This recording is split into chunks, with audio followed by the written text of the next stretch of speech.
Assalamualaikum warahmatullahi wabarakatuh. Saya Wijipeni Setiani, calon guru penggerak Angkatan 7 dari SDN Kaliayu, Kabupaten Kendal. Pada kesempatan kali ini, saya ingin menyampaikan refleksi dan kesimpulan pada modul 1.1 dari Filosofis Pendidikan Ki Hajar Dewantoro. Sesuai yang sudah saya pelajari pada modul 1.1 mengenai filosofis pemikiran Ki Hajar Dewantoro, ada beberapa poin penting. Di antaranya adalah yang pertama adalah menuntun atau among. Menuntun segala kekuatan kodrat yang ada pada anak-anak agar mereka dapat mencapai keselamatan dan kebahagiaan yang setinggi-tingginya, baik sebagai manusia maupun anggota masyarakat. Yang kedua adalah kodrat anak. Kodrat anak itu merdeka.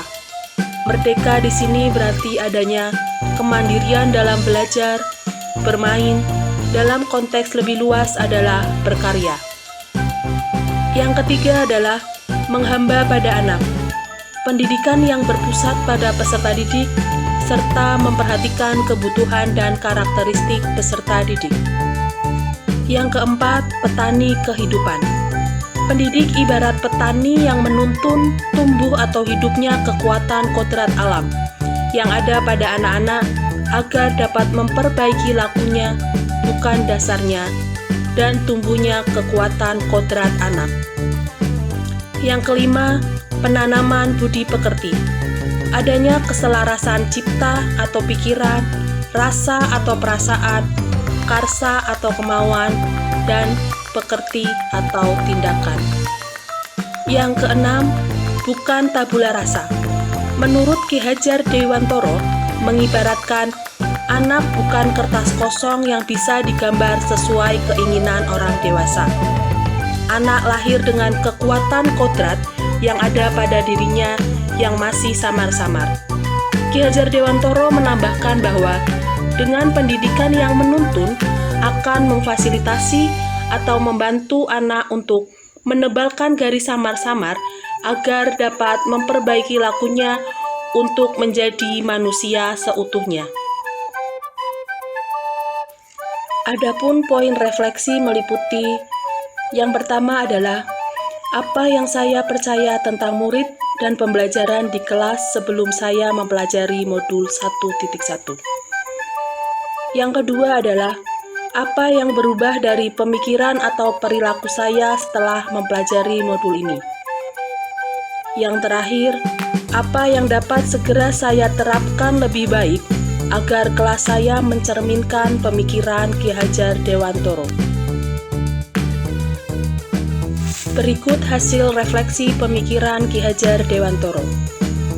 Yang saya percaya tentang murid dan pembelajaran di kelas sebelum saya mempelajari modul 1.1 adalah: yang pertama, saya menganggap bahwa keberhasilan pembelajaran ketika peserta didik mencapai kriteria ketuntasan minimal atau KKM.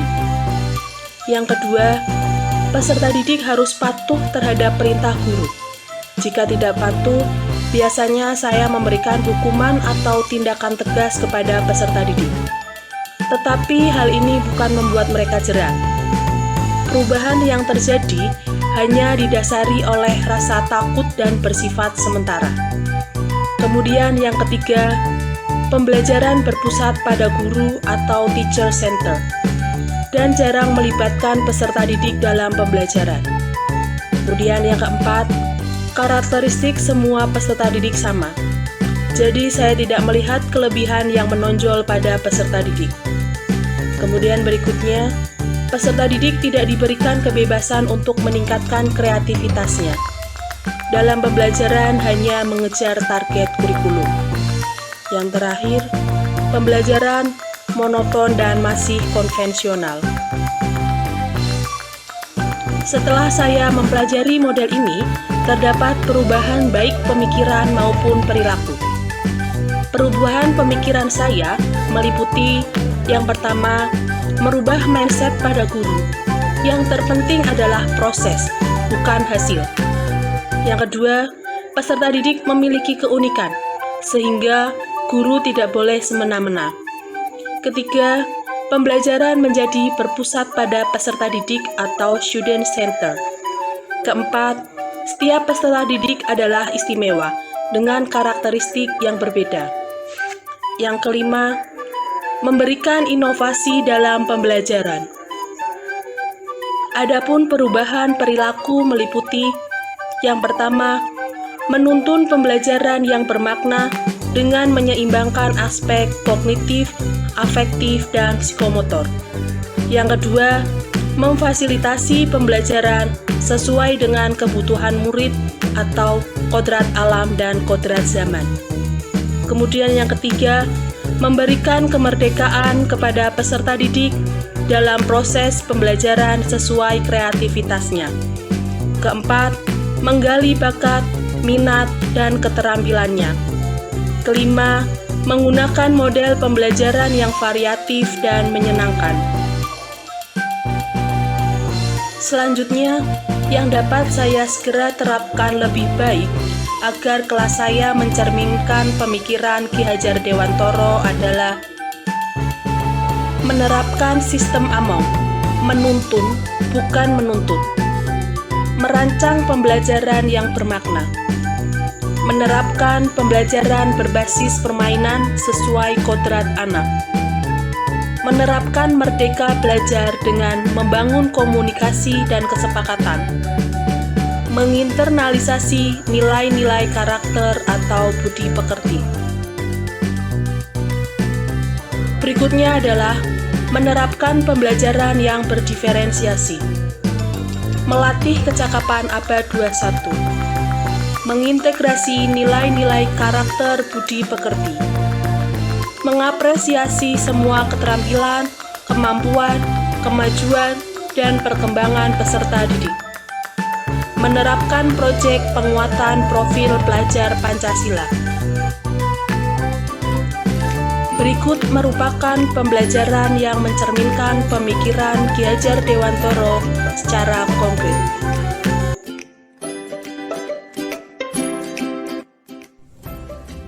Assalamualaikum warahmatullahi wabarakatuh. Selamat pagi sahabat dan kita pagi. Perkenalkan, saya Siti Farah Nabila, kelas A kelas 1 SDN Kali Ayu. Hari ini saya ingin berbagi praktik baik dalam pembelajaran PPKN dalam tema cinta lingkungan. Nah, sahabat dan kita berbagi, tahu tidak kalau sekarang ini bumi kita semakin panas loh. Kenapa ya? Itu karena pemanasan global atau biasa kita sebut global warming. Global warming atau pemanasan global terjadi akibat adanya efek rumah kaca. Lalu, apa itu efek rumah kaca? Efek rumah kaca merupakan kondisi di mana panas yang berasal dari matahari masuk ke dalam atmosfer bumi dan tidak dapat keluar dari luar angkasa. Untuk mengurangi pemanasan global ini, kita melakukan gerakan GO.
menggunakan botol dan sampah plastik sebagai media.